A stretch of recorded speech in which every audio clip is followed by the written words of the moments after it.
welcome to the Pot Stirrin' Podcast.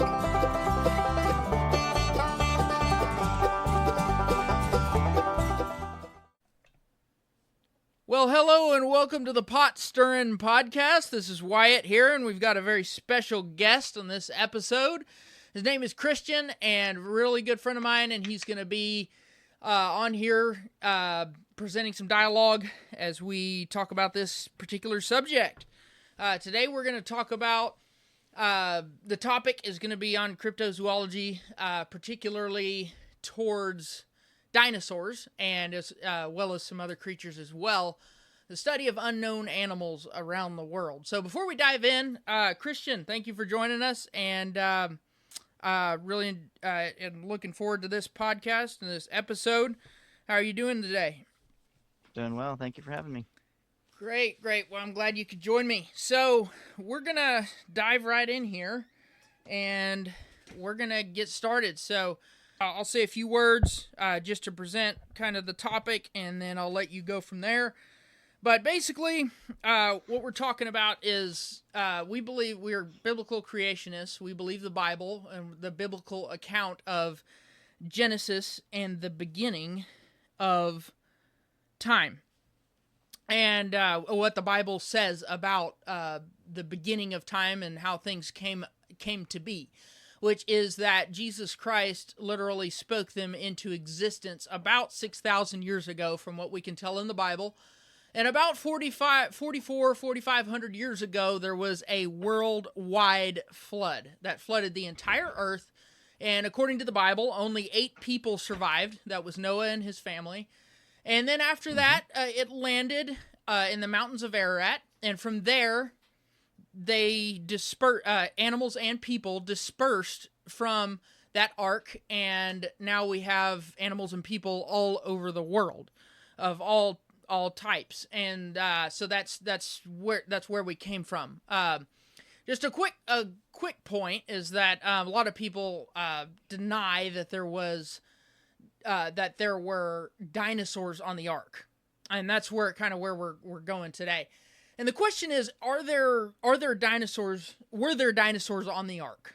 And the answer is, according to the Bible, as far as best as we can tell, it is yes, because the Bible says that God commanded Noah to take everything every kind of animal on the ark that is in its nostrils the breath of life. So that would not include bugs, because bugs breathe through their skin. That's just a small example of that. So we have dinosaurs breathed through their nostrils, and so therefore those dinosaurs would be on the ark, and therefore would go through the flood and land, and would disperse around and be fruitful and multiply as the Lord commanded them to do throughout the history after that until now. The popular narrative around the world today is that we came from some kind of soup, and the soup came alive. We came from an amoeba, and we evolved and got bigger and bigger and stronger, and poof, here we are. And that dinosaurs died out 65 or 70 million years ago by a single comet crash on the Earth, and some kind of catastrophic event.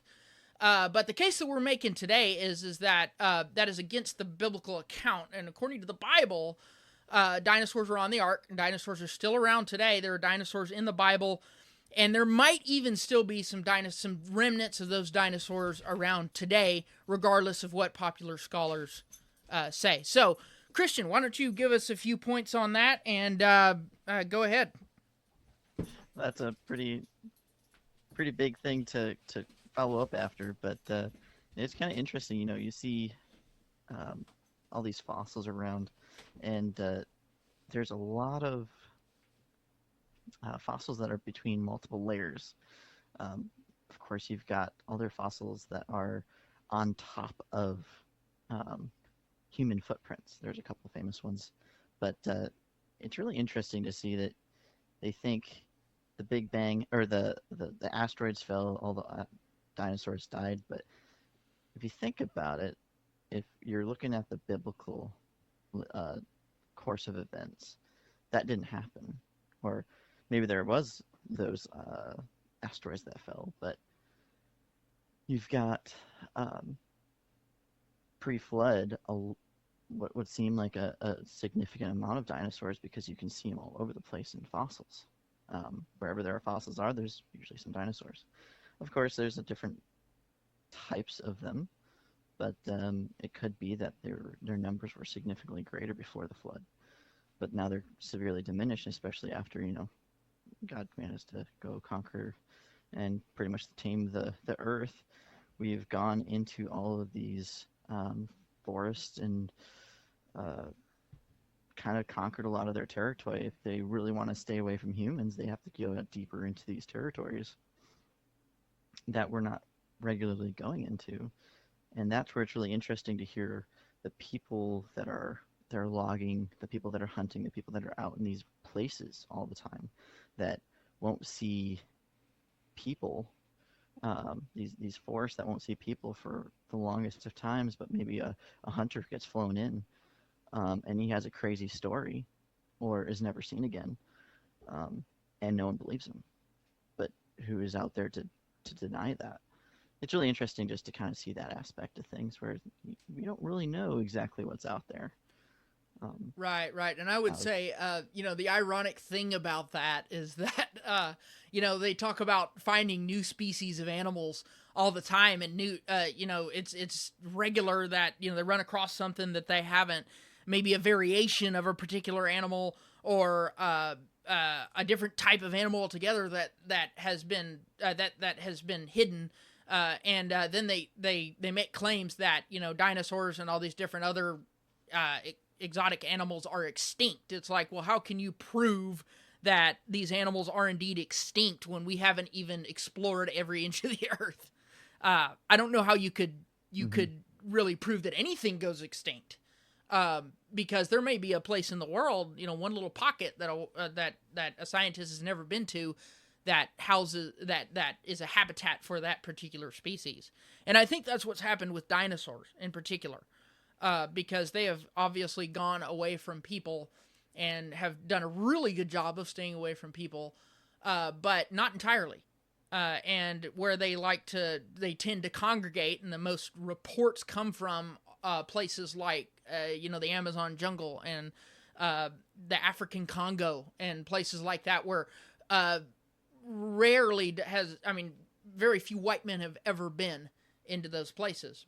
Now, and this is a whole another topic, but the natives themselves know about these creatures and know about them well, and can even describe where they live, what they eat, what their feces looks like, their tracks, their behaviors, and you have to bear in mind, these people are ignorant people that they've never read a modern science book that dinosaurs died out millions of years ago. They don't even know what a dinosaur is.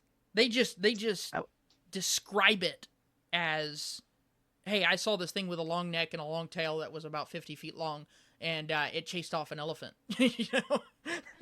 I wouldn't even necessarily say that they're ignorant. I think they just have a completely different set of knowledge. If you take a modern, like, American person and you go put them out in the jungle, they're most likely going to not make it very long. But these guys have survived out there, and they know the local remedies of local ailments, and they've got all this knowledge that we don't have. It's a huge untapped potential of extra knowledge of these things that we never kind of see around here. Absolutely. So. And I would add to that and say that, I would correct myself in saying that they're ignorant in the things that we see in everyday life, or that we know. They would be ignorant in that, but absolutely, they have, like you said, they have knowledge in areas that we probably need to have more knowledge in, and they just have a completely different skill set.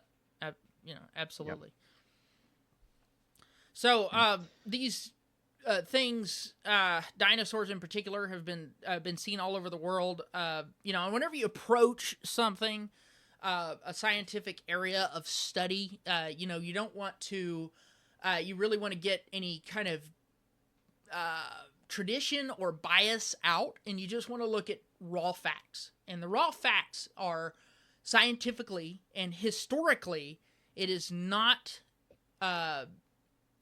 it is not infallible, or that dinosaurs died. It's not a sure fact that dinosaurs died off millions of years ago.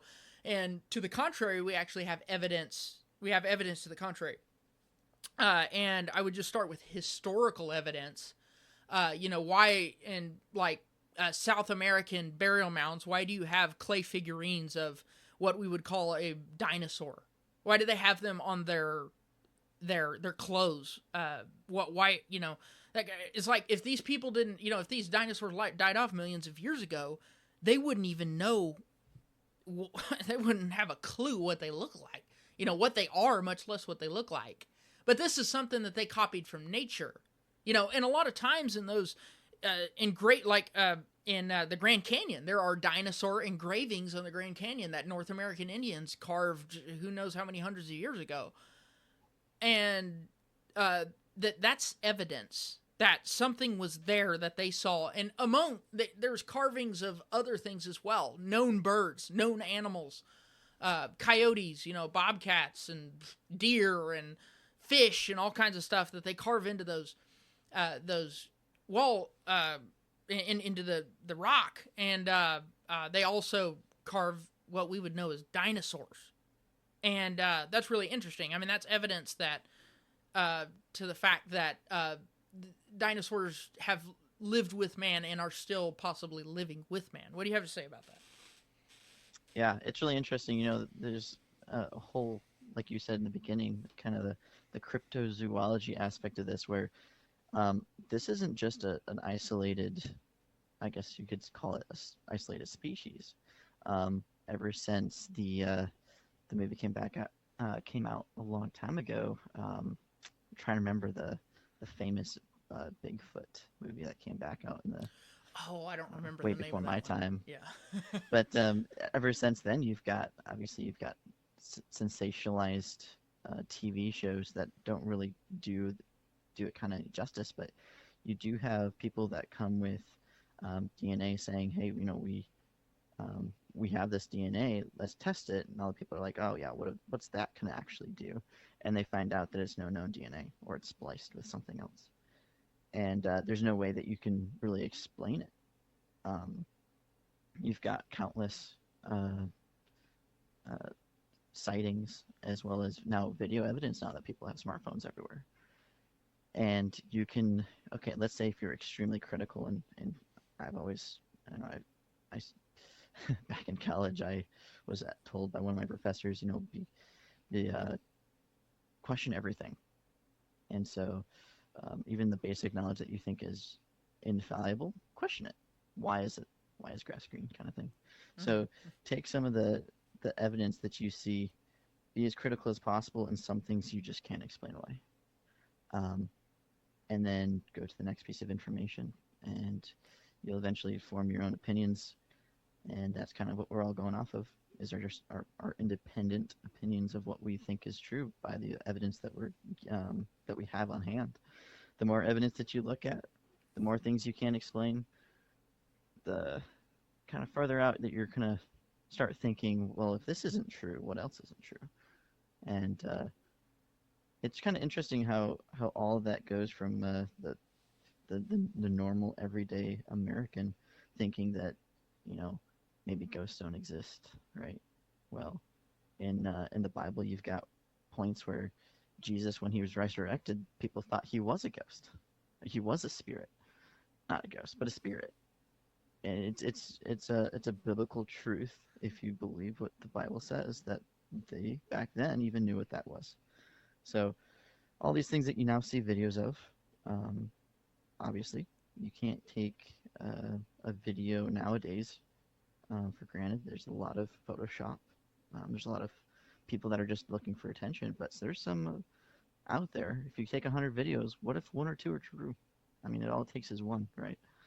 To really make you question what the validity of these people that go out there and they say that they saw them with their bare eyes or recorded them. and give you that recording and say, hey, take a look at this. And it's kind of interesting how it all kind of wraps up together with, really questioning and getting more evidence, really studying out the things that you want to know and kind of go from there. Right, right. And I'd like to add to that in the sense that, like, you brought up Bigfoot. A lot of people are skeptical about Bigfoot, reasonably so, as is any other unknown animal that has been studied. But really, I think especially in our society today, we have we kind of have this bias or this presupposition that we know everything and that we have we've been to the utmost parts of the earth and we know absolutely everything, and then whenever something comes in that we don't know, we're like, nah, no, that can't be true, and we don't even look at the evidence. I was a skeptic of Bigfoot for a long time. I mean, I thought it was just a hoax, a bunch of people partying at night, smoking funny weeds and drinking and that kind of thing, and they would, see this ape-like creature that would appear, and that's not the case. And you come to find out that people are just going about their daily life doing whatever they're doing, whether it's hunting or if they're just taking a walk in nature or driving down the highway even. They see one of these creatures and report it, and it's not that the creatures, regardless if it's a Bigfoot or a dinosaur or a pterosaur or whatever else, a UFO or whatever, they don't. It's not that they're trying to. It's not that they're trying to make it up. They just run into it and they're like, "Oh, I just saw that." And regardless of what it is, the reports are consistent. And so, you start to form a knowledge of this creature and its physical appearance by those by the consistency of the reports. And Bigfoot is a very good example of that. And it's funny because you can actually profile if you listen to enough of those reports they might be true, they might not be, but you look at enough of them and you can start profiling what events happen just before you see them, like a silence in the woods or whatever that might be. With hair Bigfoot, stands up on the back of your neck, and it's interesting. They call them skunk apes, because of the one thing that people say about Bigfoot is that right before a sighting, most of the time they and sometimes even after they notice just a horrid smell, Yeah. like you mentioned. And it's kind of funny, you've got that even in modern marketing that just came up. You've got different soaps that use the thought of Sasquatch and how bad it smells as a selling tactic. I can think of two companies off the top of my head right now, like Yeti bars, which is a Yeti is a just another name for a Sasquatch, or Dr. Squatch. It's kind of funny.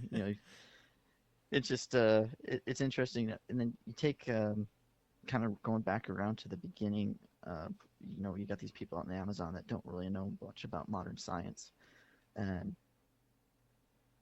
but you take us and you take us. You think about the UFOs just as a particular example. We've gotten it's gotten tons of attention since Roswell, and now the government comes out and says, "Yeah, we don't know what these things are either," and they completely violate the laws of physics. And so, basically, there's a lot of people that were out there saying, the next thing are going to be all these land creatures that we don't know of, or that we thought existed. But it's really interesting. I heard one argument. If these creatures that were bigger than us were deemed to be true, the EPA would have to block off land so that those creatures don't go extinct. And that would cause catastrophe in the logging industry. Just look at the white-horned owl, I believe it was, up in Washington when they first discovered that. And they said, how many acres do we need to keep from being logged? And towns went belly up because of it. Imagine if we found a dinosaur that's the size of our cars. How many acreage does it need to maintain its own genetic diversity. It has to have multiple different groups of them roaming in an area. We wouldn't be able to go anywhere. So you take a look at the financial aspect of it, and it's kind of interesting. Absolutely. Well, and to that point, I think a lot, I hear this all the time about uh, different unknown animals, especially Bigfoot, but about others as well. But people say, well, with all this technology that we have and that kind of thing, nobody's really gotten a clear shot of Bigfoot. It's like, with all this technology we have, right, in the world, nobody's got a clear shot, or nobody's, whatever. And it's like, okay, well, I mean, and I have other explanations for that, but, to say that, like, nobody's got one, so therefore it's not true. It's like, okay, well, what if, they don't, there is a higher power that does not want us to discover these creatures, and yeah. I am of the opinion that the government probably knows more about Bigfoot and UFOs than most scientists do. But that's my opinion. But I think that they have it's one of those things where, like you said, it's like they don't really want to find it, and they don't want you to find it for some reason either. So that's why it's hush hush. It's like, what if they found a dinosaur? Okay, what if they found one and they took it and they put it in a zoo or something like that, caught it and put it in a zoo? That would completely wreck their theory of evolution. It would completely just destroy everything. Okay, and to that note, to that extent, I mean, if you were to, like you said, to find some of these creatures, it would cause so much trouble that they don't want it, and particularly dinosaurs. That would just crash their whole agenda. It would expose them as liars. Like, for instance, to give you an example of that, the Smithsonian, let's start with a guy, just a farmer, was digging holes in his pasture and dug up a few giant human skeletons. He was able to, most of them fell apart, but he was able to recover a few of the skulls. And I mean, these are talking about skulls that are bigger than a 5-gallon bucket. I mean, these things are huge. Probably off of a 10 to 12 foot human. And he took them to the Smithsonian, like, yeah, they wouldn't turn it down. Well, guess what? They turned them down. They're like, no, we don't want it. We don't want anything to do with it. Why? Because that teaches that it's because it goes against the narrative that we were smaller and we got bigger and better and smarter, but rather it actually confirms the fact that the Bible is true, and that we're actually getting smaller and dumber. So yeah, our genetics are decreasing every generation. I mean, look at back in World War II. It's amazing, the amount of kind of bravery, I guess you could say, even, or there was a type of event that would happen very regularly. All of these men that were considered to be like, the great American men would not shoot the enemy in their sights. I mean, they had them in their sights. They very well could have, but they wouldn't, because growing up, they were always taught, with their dad going out hunting, don't shoot another man unless it's the end of your life, and they still couldn't do it. It's a very moral thing to just say, no, I'm not going to shoot another man just because my country says they want me to. It's an interesting little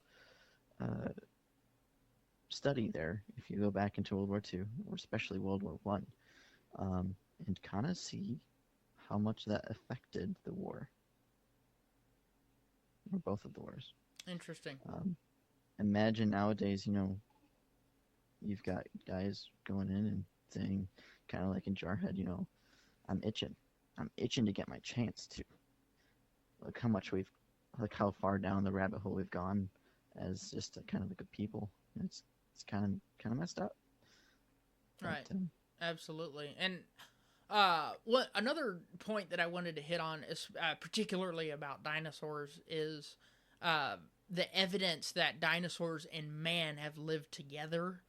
Uh, and some people even teach that dinosaurs are some kind of creature from, those that believe that there was a gap of time between Genesis 1:1 and Genesis 1:2, and there was a civilization of spirit beings in there, Lucifer being the leader of them, and then they were cast out of heaven and the world was flooded and that kind of thing. Well, they think that the dinosaurs are left over from that. But that's not, I mean, according to the Bible, I think that there's more evidence to the fact that they were actually after the flood, that they were animals before the flood that lived. They were perfectly normal animals before the flood, and therefore after the flood as well. And and like I said, we have to look at the evidence for that. And my real question to a lot of those people who would say that dinosaurs never lived with man, I would, the question I always like to ask is go to Glen Rose, Texas, and look at the human footprints in the same strata with the dinosaur footprints. And one time, a well-known creationist was in a debate with a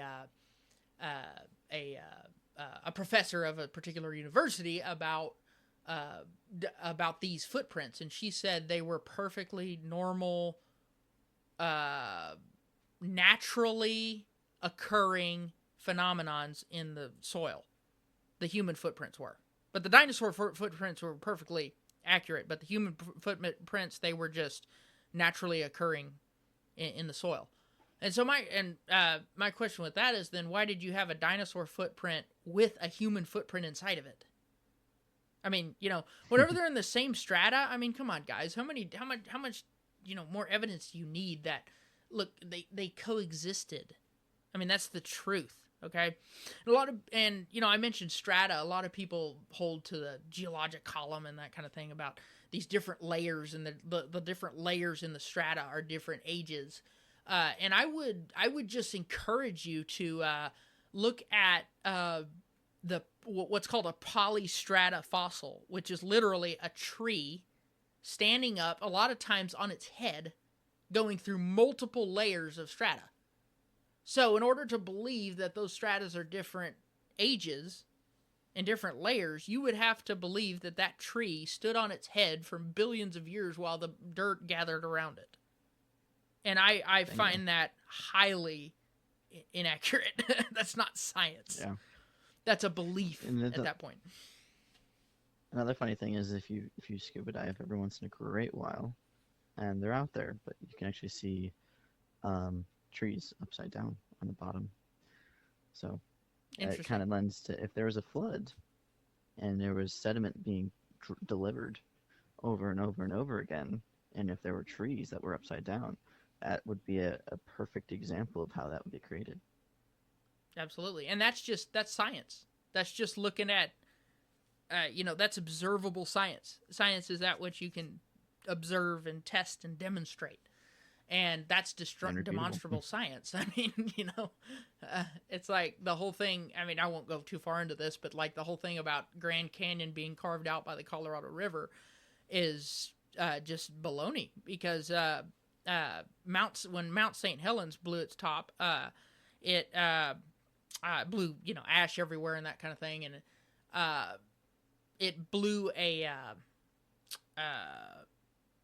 there was a I don't remember all of the technicalities to the story, but it'd be something worth researching, but apparently there was a dam or something nearby, and it got broken or whatever, and all the water came out, and it made a tiny Grand Canyon in a matter of about a week. Which it's still a huge area, but it's not anything like the size of the Grand Canyon. But if that was done on a much larger scale, I mean, imagine a lake the size of California and Nevada and Colorado that, just poured right, and that was the dam right where where the Grand Canyon is, then that would make sense. I mean, it's just carved out of rock in a matter of or sand or dirt. It was probably soft back then, and it probably just carved right through it in just a matter of weeks. But that's an example of demonstrable science. We observe that. That's what we see. The fact that dinosaurs and don't exist or haven't existed with man and don't exist today is just it's not science. It's not backed by science at all. It's a narrative given by someone who doesn't doesn't do the research or has an agenda, which I think it's most likely the latter. And on that note, you can see historically that these things have existed. And like Bigfoot, for instance, doesn't just exist in the United States. There's been reports and legends and folklore and, paintings and stuff of bipedal apes all over the world. It's not just in America. Now, you only hear about it in America because of the History Channel and stuff like that. But most of the time, it's all over the world. There is like whenever our soldiers went into Vietnam, there's this thing called rock apes in Vietnam. Look them up. They're bipedal apes. They're not as big as a Bigfoot. They're only about 5 to 6 feet tall. But they're bipedal apes and they stand up. And I remember reading an article by a news reporter, a local newspaper who had interviewed a man who was in Vietnam and encountered a group of rock apes with his squad, and they came after him trying to tear him up, and they had to shoot him. There were about 17 of them, all different sizes, completely bipedal apes, and they said they could chunk a rock across a football field at lightning speed, to kill somebody if it hit them. This is, and that's exactly what we see in American Bigfoot, a lot of the same attributes and that kind of thing. So, the reason why I'm saying that is that you have to do research on these things. Anyone who's looking into these things has to do research on it, look at the evidence, and not just watching History Channel or reading government websites about these particular creatures or government influenced websites, but go outside of that. And I would encourage anyone to read. Don't just watch stuff, but read. Most of the research that I've done on these things has been through reading books about these creatures, and you read things in books that you'll never see on the screen. Mm-hmm. And as they call it, digital programming. Yeah, right. Yeah, up in Australia, and that's kind of another thing. A completely different continent, outside of the world from America, but they have the Yowie, and that's what they consider their form of what they call Sasquatch. Interesting. So, and it is very interesting. There are letters that people have published from the military over there in their military operating areas when they've camped out and they've seen them and didn't know what they were, and the military was advised by the people in the field, and they said, okay, we're canceling the operation, we're going to just cancel the practice, we'll go somewhere else to do it. And the people that were told, yep, you didn't see anything, let's go to the next place, complete our training and continue on with our lives, and don't say anything about it. But of course, all those kind of situations, people end up writing about it, or writing it in their journals, and then their kids see it and want people to know what their grandfather or father wrote. It's kind of interesting. Information gets out. I'm just trying to find a good place to find it. Absolutely, definitely. Like there's a prime example of that is the amount of missionaries that have been sent into jungles and that kind of thing before. Many of them before any white man, in a place where most people had not even seen a white man. A white man had never penetrated those. A Westerner, in other words, is what I mean by that. A Westerner has never penetrated those forests, and there's the natives are there, and they talk about these strange creatures And this was, of course, before the evolutionary narrative a lot of times, but even when it was going strong, the evolutionary narrative, that, these animals died out millions of years ago or whatever, and we have all knowledge of the entire earth and this, that, or the other. These missionaries would run across these, strange animals in these jungles and would, and have written accounts of encountering these things, like a missionary in the Congo. I don't remember his name, but there was a missionary in the Congo in the 50s, late 50s, early 60s, that had two natives in his church that killed what was described as an apatosaurus in the Congo, and killed it and ate it with the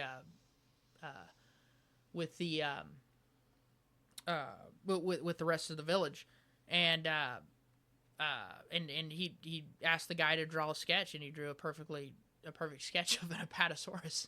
And so it's those kind of things that we see that even to this day are still prevailing. And I think dinosaurs in particular is one of those that has really received a lot of I mean, they've tried to hide it a lot because of their narrative of the world, everyone coming from an amoeba, and which is not biblical, obviously. But.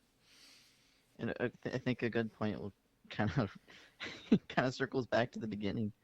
You take those kind of events and you take the locals that you've got Americans or Westerners say, oh, well, those don't exist, and the whole village laughs at them. Yeah. Because they see them, they know them, and then they call us ignorant because we don't accept what's right in front of our eyes. Yeah. That's just kind of the funny aspect of that. Right. Yep.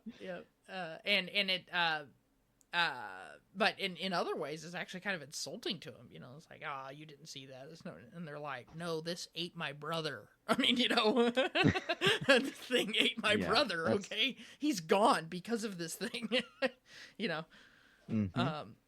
Like you have that reminds me of you have flying dinosaurs still alive today in Papua New Guinea, and apparently these flying dinosaurs called pterosaurs, they apparently like the flesh they like rotting flesh.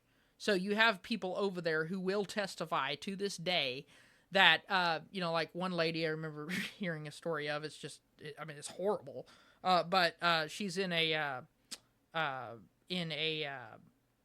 funeral ceremony for her husband. And there's all these people around and that kind of thing. And they've got the casket open, and they're doing whatever they do for a funeral ceremony.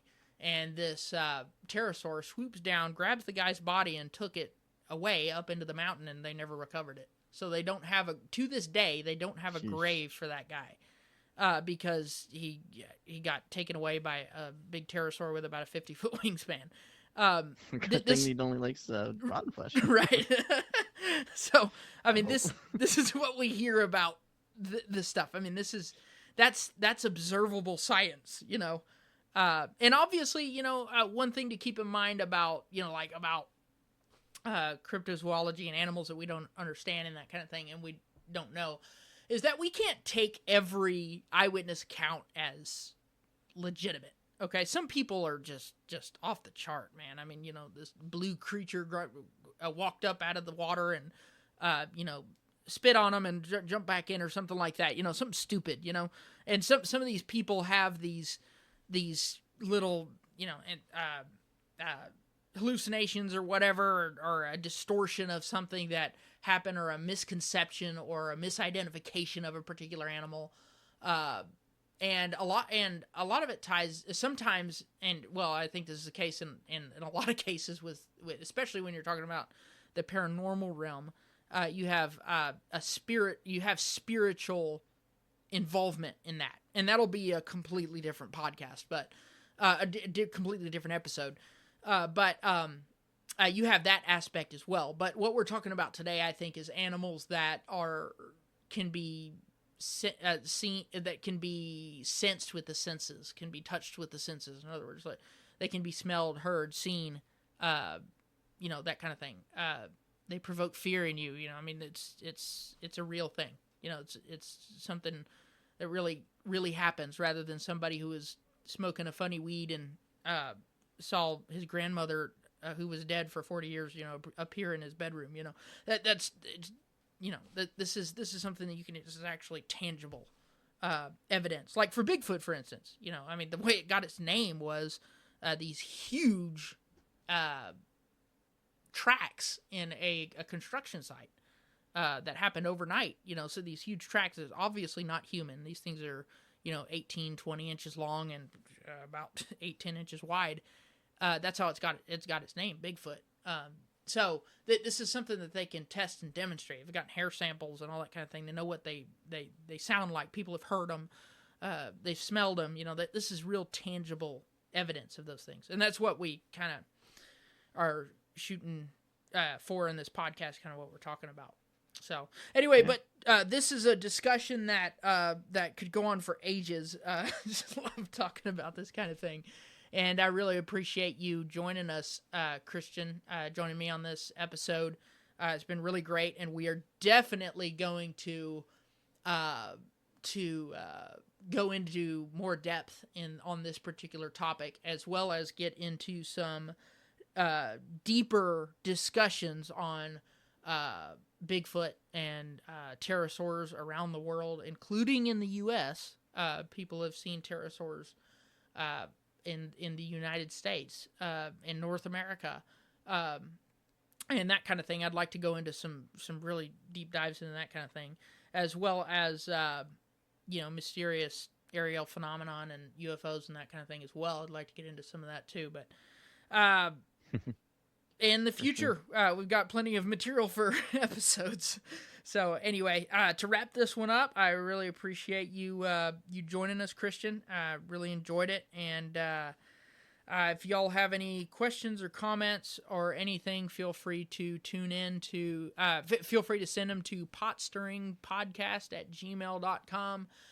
And before we leave, if you are not saved, if you are not born again, if you are not a child of God, you need to get saved, and you need to place your faith in Jesus Christ to save you, in his blood atonement on the cross of Calvary, and his death, burial, and resurrection on your behalf, so that you can be saved and not go to hell. Place your faith in Jesus Christ today. All right, Christian, you have a great evening, and we will talk soon. Absolutely. We'll be looking forward to it. All righty. Signing off for now. Y'all take care. Thanks for listening to the Pot Stirring Podcast.